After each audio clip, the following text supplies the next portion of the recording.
Hello दोस्तों, good morning. आपका स्वागत है हमारे यूट्यूब चैनल फ्रेश कंडा में।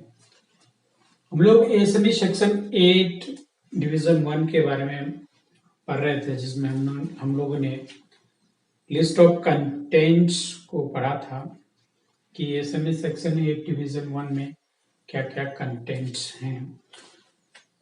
तो मैं उसका ब्रीफ डिस्क्रिप्शन किया था।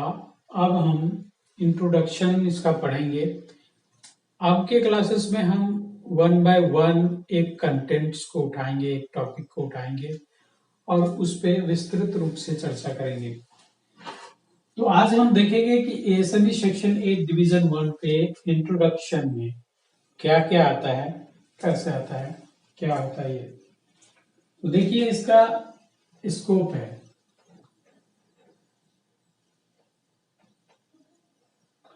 Scope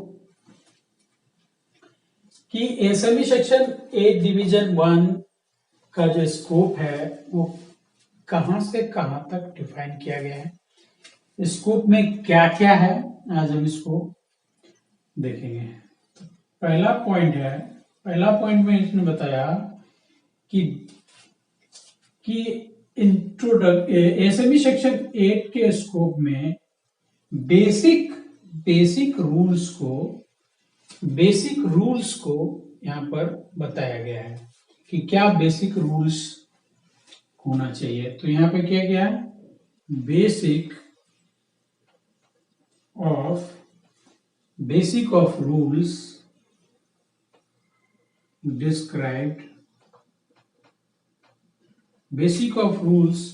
described in this division. Basic of rules को इस डिवीजन में दिखाया गया है कि वेसल्स बनाने के लिए उसका क्या बेसिक रूल्स होना चाहिए। उसका डिजाइन, फैब्रिकेशन, कंस्ट्रक्शन, इंजीनियरिंग, सारे चीज के लिए एक बेसिक रूल्स होना चाहिए। वो क्या होना चाहिए। दूसरे पॉइंट में उन्होंने कहा कि ये हम स्कोप के बारे में बात कर रहे हैं कि ये कितना दूर तक इसका दायरा है, स्कोप है। सेक्शन 8 का क्या दायरा है, उस पर ये बताया है स्कोप। दूसरा पॉइंट में स्कोप को दिखाया गया कि इसके बीच में ये किसके लिए कंसीडर किया जाता है। ये प्रेशर वेसल्स के लिए कंसीडर किया जाता है। It considers for pressure vessel. तो प्रेशर वेसल्स क्या है। प्रेशर वेसल्स एक ऐसा कंटेनर है जिसमें प्रेशर एप्लीकेबल हो। अब प्रेशर एप्लीकेबल हो तो क्या एक कंटेनर है, एक कोई कंटेनर है, ये कंटेनर है। अब इस कंटेनर में प्रेशर एप्लीकेबल हो तो दो साइड हो सकता है, दो चांसेस हो सकता है। एक ये इनसाइड और दूसरा एक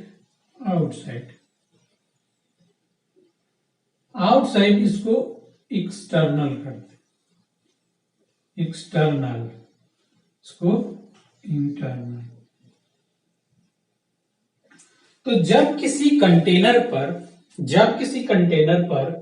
प्रेशर एप्लीकेबल होता है इनसाइड से या आउटसाइड से, तो उसको एएसएमई सेक्शन 8 डिवीजन 1 के अंतर्गत रखा जाता है। वो इसके स्कोप में शामिल है।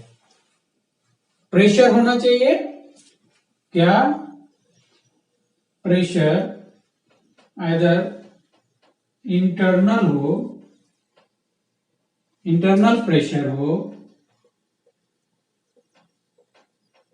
या एक्सटर्नल प्रेशर।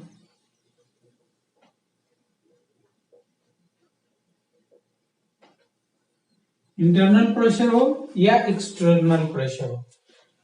अब यहां देखिए, अब प्रेशर लगने के लिए कोई एक सोर्स का होना जरूरी है। प्रेशर अपने आप किसी भी चीज पर नहीं लगता जब तक कि वहां पर फोर्स ना हो, क्योंकि हम प्रेशर को डिफाइन ही करते हैं, प्रेशर को डिफाइन करते हैं फोर्स पर यूनिट एरिया। तो जब तक ये फोर्स नहीं है तब तक हमारे कंटेनर पर प्रेशर नहीं लग सकता। तो ये फोर्स किसी एक सोर्स के चलते लगेगा। जब कोई ऑब्जेक्ट रेस्ट में है तो जब तक हम उसको कोई फोर्स नहीं लगाते हैं, यहाँ पर वेट का एक फोर्स होता है, तो कोई एक एक्सटर्नल फोर्स होता है, कोई इंटरनल फोर्स भी होता है। तो हम एक एजेंट होता है जो कि उस पर फोर्स लगाता है। तो हम यहाँ पे वही चीज बात करेंगे कि प्रेशर वेसल्स पे दो टाइप का फोर्सेस लगेगा, एप्लीकेबल होगा, एक इंटरनल, दूसरा एक्सटर्नल। तो उसके अलग अलग सोर्स को भी इन्होंने डिफाइन किया है कि जो कि एसएमई सेक्शन 8 के स्कोप के अंदर आता है। तो एक्सटर्नल के लिए हमारा एक्सटर्नल सोर्स होना चाहिए, एक्सटर्नल सोर्स होना चाहिए। अब एक्सटर्नल सोर्स क्या हो सकता है? विंड हो गया, विंड का लोड हो गया, एक बाहर से एक प्रेशर लग रहा है, फोर्स लग रहा है, तो विंड लोड के चलते एक एक्सटर्नल प्रेशर हो गया। इंटरनल प्रेशर में क्या हो सकता है कि source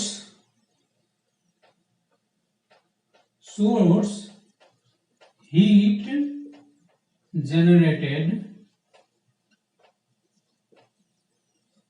steam, heat generated source, heat direct और indirect, heat source heat, steam generated हो गया, डायरेक्ट ऑब्लिक इनडायरेक्ट। ये क्या है कि एक सोर्स, मान लेते हैं कि आप पावर प्लांट में काम करते हैं, तो पावर प्लांट में क्या देखते हैं, स्टीम बॉयलर होता है। क्या होता है कि सोर्स हीट डालकर उसमें हम कंटेनर में वाटर को एवोपरेट करवाते हैं और उससे स्ट्रीम जनरेट होता है। तो वो स्ट्रीम जब जनरेट होता है तो उसके चलते इनसाइड में बहुत ही ज्यादा फोर्स डेवलप होता है, बहुत ज्यादा फोर्स डेवलप होता है। तो उस केस में हमारा क्या होता है, वो इंटरनल प्रेशर क्रिएट होता है। कभी कभी देखते होंगे कि इस बॉयलर ब्रस्ट हो गया। क्यों ब्रस्ट हो गया? क्योंकि वो इस फोर्स को विथस्टैंड नहीं कर पाया। जो इनसाइड का फोर्स है, इंटरनल फोर्सेस, मान लें कि वो स्ट्रीम से हो, हीट से हो, डायरेक्ट हीट हो, इनडायरेक्ट हीट हो, जैसा भी हो, वो प्रेशर जो जनरेट किया गया उस प्रेशर को ये विथस्टैंड नहीं कर पाया और फ्रैक्चर हो गया, जिसके चलते वो ब्रस्ट हो जाता है। तो मैं यहाँ बात कर रहा था कि किस स्कोप में, स्कोप में है कि प्रेशर वेसल वैसा होना चाहिए जिसमें आइदर इंटरनल फोर्स हो और एक्सटर्नल फोर्स हो, तो उसको हम एसएमई सेक्शन 8 के डिवीजन 1 के अंतर्गत रख सकते हैं। ठीक है, अब हम तीसरा पॉइंट की बात करें। तीसरा पॉइंट में है, इसको बहुत सारे डिवीजन में बांटा गया।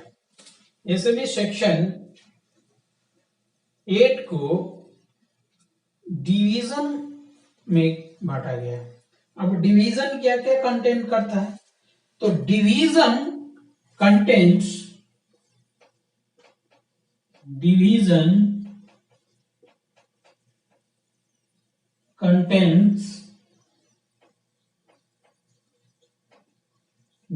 कंटेंट्स में क्या है?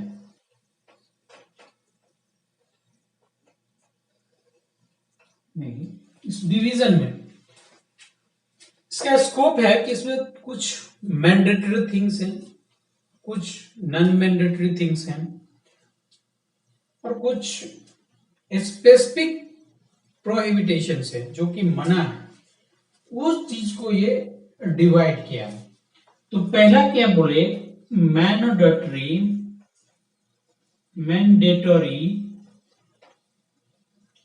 Mandatory requirement.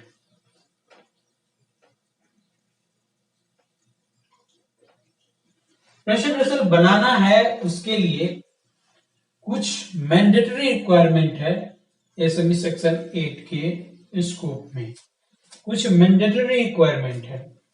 दूसरा बात है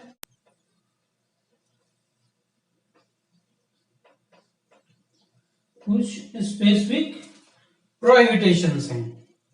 तीसरा है नॉन मैंडेटरी गाइडलाइंस,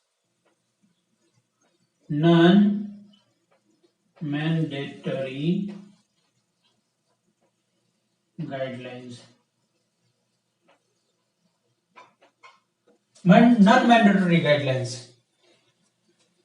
ये सारे चीज जो है वो क्या है, एक प्रेशर वेसल्स के लिए है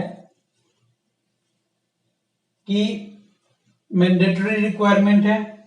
किस चीज में, प्रेशर वेसल के किस चीज के लिए मैंडेटरी रिक्वायरमेंट है, स्पेसिफिक प्रोहिबिटेशंस हैं, प्रेशर वेसल के किस पार्ट के लिए, किस फंक्शन के लिए स्पेसिफिक प्रोहिबिटेशंस हैं, और नॉन मैंडेटरी गाइडलाइंस हैं। तो ये for pressure vessels, for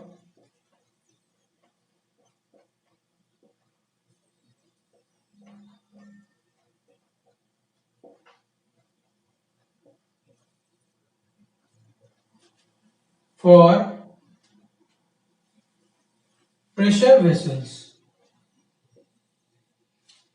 for pressure vessels। देखिए, प्रेशर वेसल अगर एक हमको बनाना है, इस प्रेशर वेसल्स को बनाने के लिए हमको क्या क्या चाहिए, तो इसका पहले मटेरियल चाहिए, मटेरियल। अब देखिए डिवीजन कंटेंट्स में क्या, mandatory requirement for pressure vessel material. अब मटेरियल को सिलेक्शन करना है, कोई मटेरियल को सिलेक्शन करना है, तो ये स्कोप डिफाइन किया है कि कौन सा मटेरियल इसके लिए सुटेबल होगा, उसके लिए प्रेशर वेसल्स में क्या मटेरियल चाहिए, क्या मटेरियल लगना है, वो स्कोप यहां पर डिफाइन किया गया for material, pressure vessels material. दूसरा, मटेरियल मिल गया तो वो डिजाइन, उसका क्या डिजाइन का क्राइटेरिया होना चाहिए, कैसा डिजाइन होना चाहिए, उसको इसके स्कोप के अंदर रखा गया। तीसरा है fabrication guidelines, fabrication, material selection किया, प्रेशर वेसल का डिजाइन किया, फिर उसका फैब्रिकेशन करना है।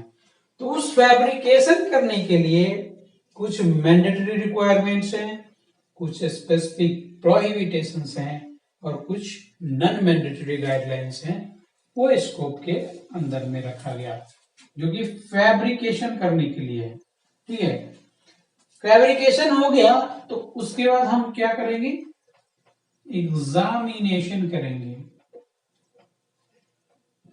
प्रेशर वेसल बन गया, फैब्रिकेट हो गया, तो कुछ एग्जामिनेशन करने के लिए मैंडेटरी रिक्वायरमेंट होनी चाहिए, स्पेसिफिक प्रोहिबिटेशन होनी चाहिए, और नॉन मैंडेटरी गाइडलाइंस होनी चाहिए, जो कि एग्जामिनेशन करना है। फिर उसके बाद इंस्पेक्शन करना है, इंस्पेक्शन, इसके लिए भी, इंस्पेक्शन करने के लिए भी सेम तीनों चीज चाहिए, mandatory requirement, specific प्रोहिबिटेशन and non mandatory guidelines. फिर इंस्पेक्शन के बाद बच गया टेस्टिंग, इंस्पेक्शन के बाद टेस्टिंग, टेस्टिंग के लिए भी ये तीनों चीज चाहिए, इंस्पेक्शन, टेस्टिंग, टेस्टिंग के बाद आता है सर्टिफिकेशन।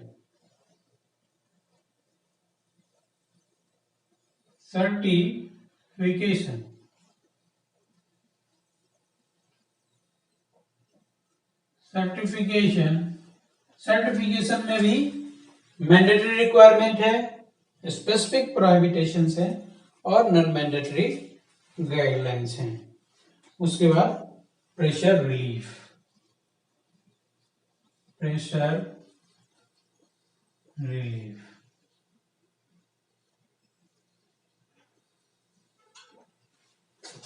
ये सारे चीजें हैं कि फॉर प्रेशर वेसल्स डिवीजन जो कंटेंट्स करता है mandatory, specific, प्रोहिबिटेशन and non mandatory guidelines for pressure vessels, material design, fabrication, examination, inspection, testing, certification and pressure relief के लिए एप्लीकेबल है।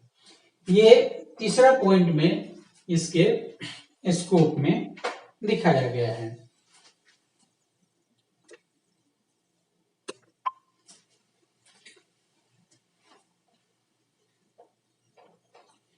Informative and mandatory guidelines regarding metallurgic phenomenon.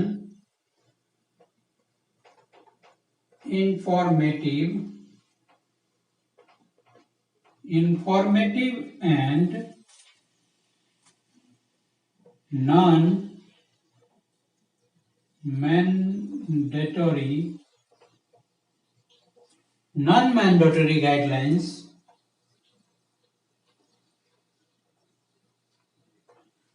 non-mandatory guidelines regarding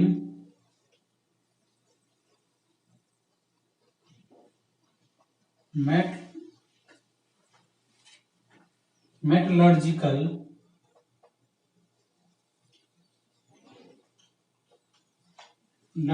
phenomenon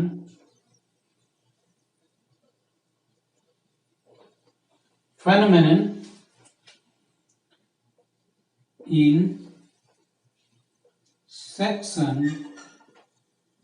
2 part D। ये जो informative and non mandatory guidelines है वो section 2 part D में भी refer किया गया है। और नॉन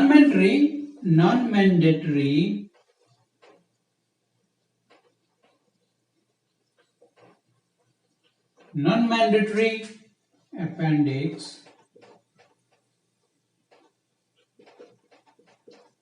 ए, यहां पर भी इन दो चीजों को दिखाया गया है एक लिस्ट में।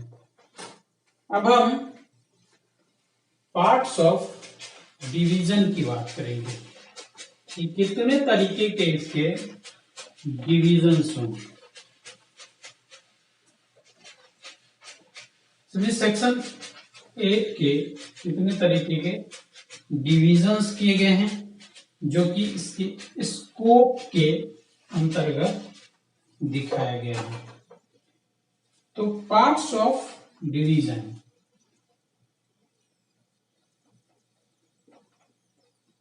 Parts of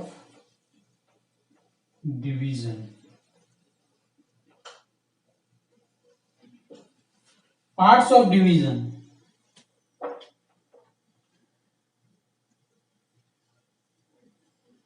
parts of division में इसका सब सेक्शन किया गया।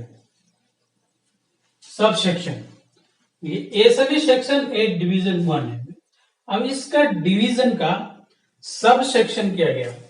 तो सब सेक्शन कितने सब सेक्शन है उसको मैं बता रहा हूं।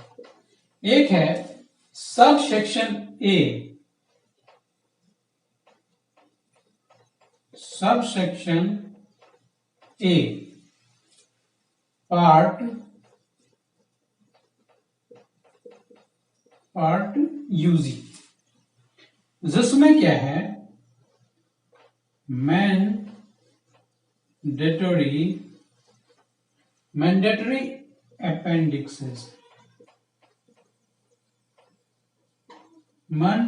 अपेंडिसेस है। ये बताता है आपको general requirement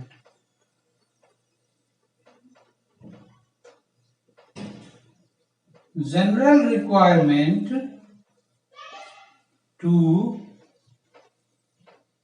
all pressure vessels. इसका डिवीजन किया गया, इसको सब सेक्शन में डिवाइड किया गया।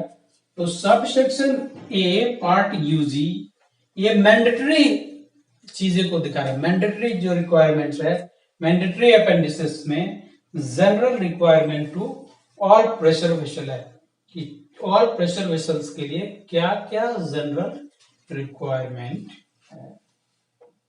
दूसरा हम सेक्शन की बात करें तो सब सेक्शन बी है। सब सेक्शन बी जो कि स्पेसिफिक रिक्वायरमेंट की बात करता है, स्पेसिफिक रिक्वायरमेंट। ये जनरल रिक्वायरमेंट की बात करता है, ये स्पेसिफिक रिक्वायरमेंट की बात करता है।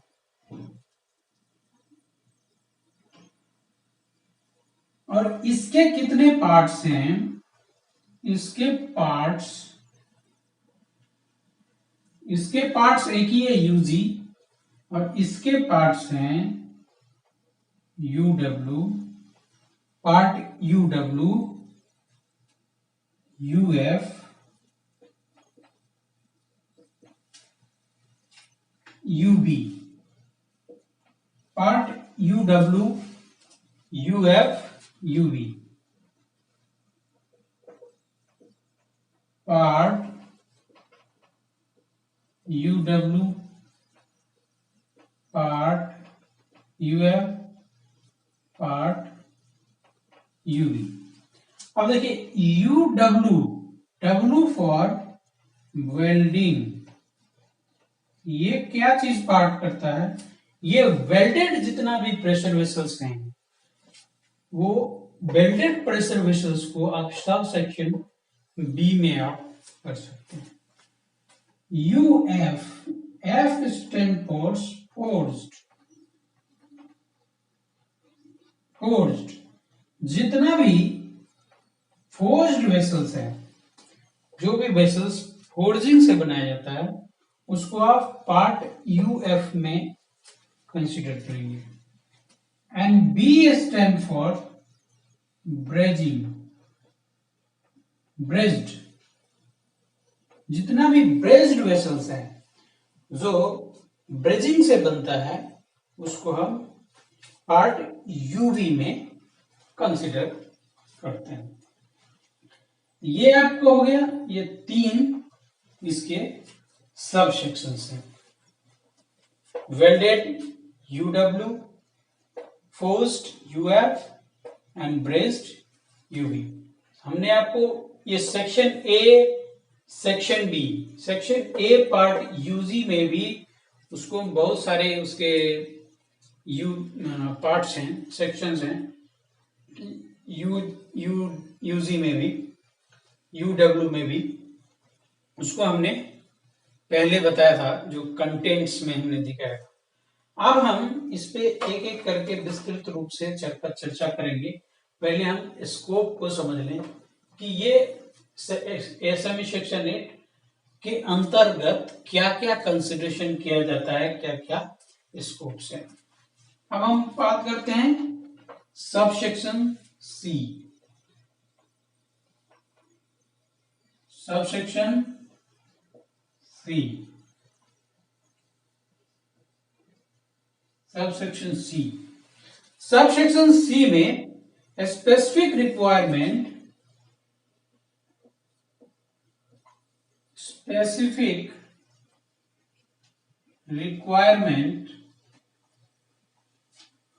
For several classes of material or several classes of material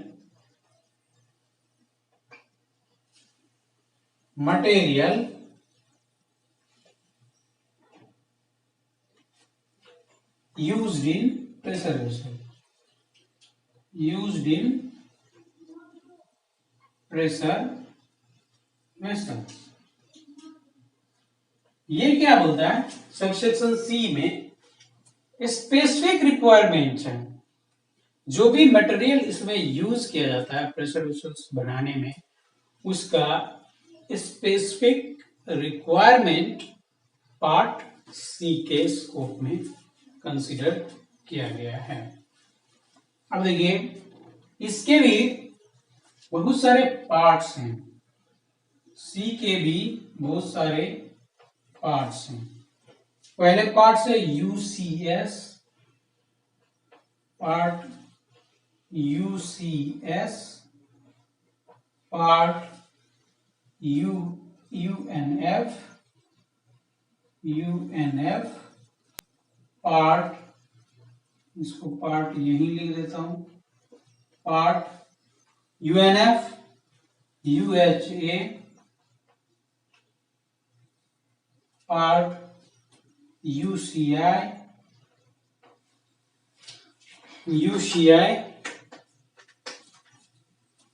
line को यहां से लेके चल रहा हूं, ये लाइन को यहां से लेके चल रहा हूं, पार्ट यूसीआई, पार्ट हो गया यूसीएल, पार्ट यूसीडी,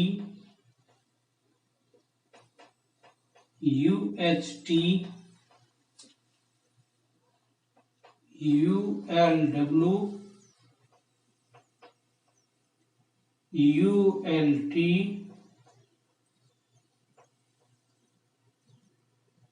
यूआईजी।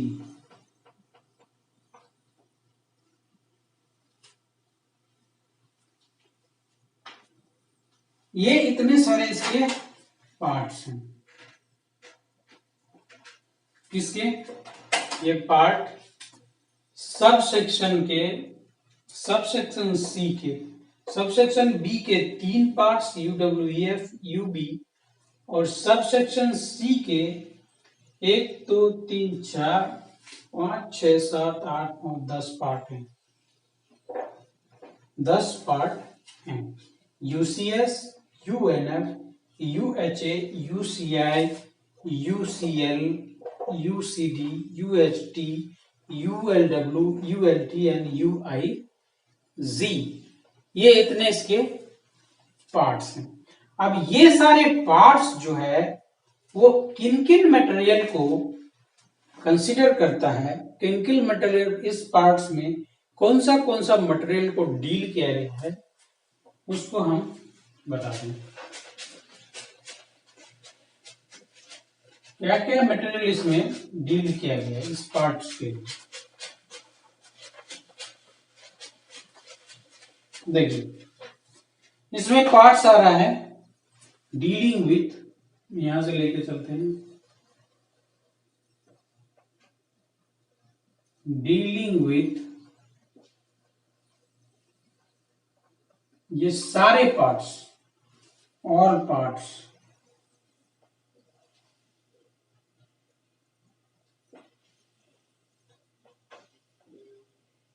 यहां से ये लेके चले डीलिंग विथ पहला है carbon steel and low alloy steel. Generally हम लोग carbon steel and low alloy steel पे ही वर्कशॉप में काम करते हैं, फैब्रिकेशन करते हैं। जनरली इन चीजों का ही यूज होता है। दूसरा ये कंटेन्स करता है non ferrous material, non ferrous material को भी इसके अंदर में कंसीडर किया गया है। हम वर्कशॉप में जनरली इसी चीज का यूज करते हैं, carbon steel and low alloy steels.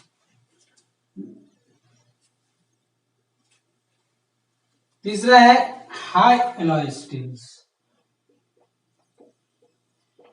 High alloy steels, high alloy steel means इसमें एलॉय परसेंटेज, एलॉय के कंपोनेंट का परसेंटेज ज्यादा रहता है, high alloy steels.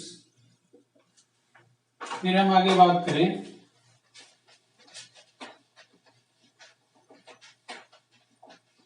High alloy steels, फिर आगे बात करें तो कास्ट आयरन, कास्ट आयरन को भी इसके अंदर रखा गया है। क्लैडेड,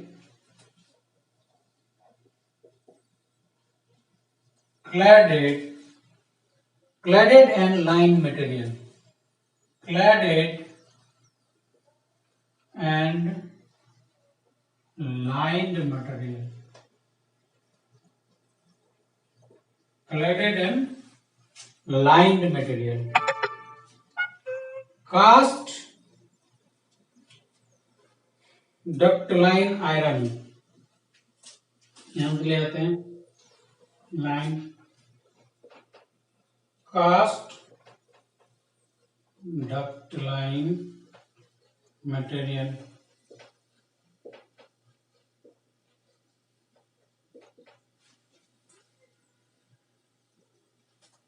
ferritic steel, ferritic steel,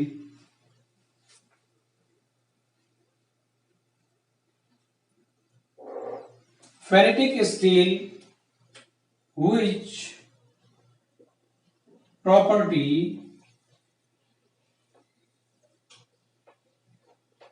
is enhanced by heat treatment, जिसका हीट ट्रीटमेंट से उसका प्रॉपर्टी, फेरेटिक स्टील का प्रॉपर्टी इनहांस हो जाता है, उसको भी इसके अंदर कंसीडर किया गया है। फिर लेयर्ड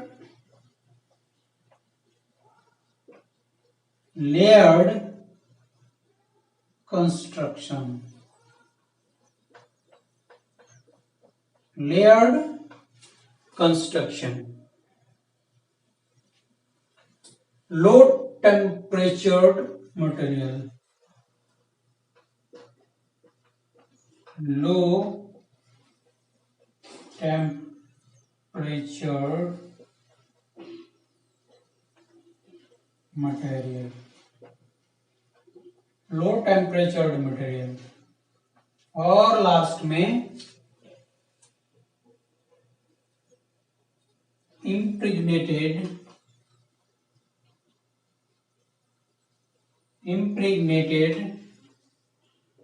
material, impregnated graphite,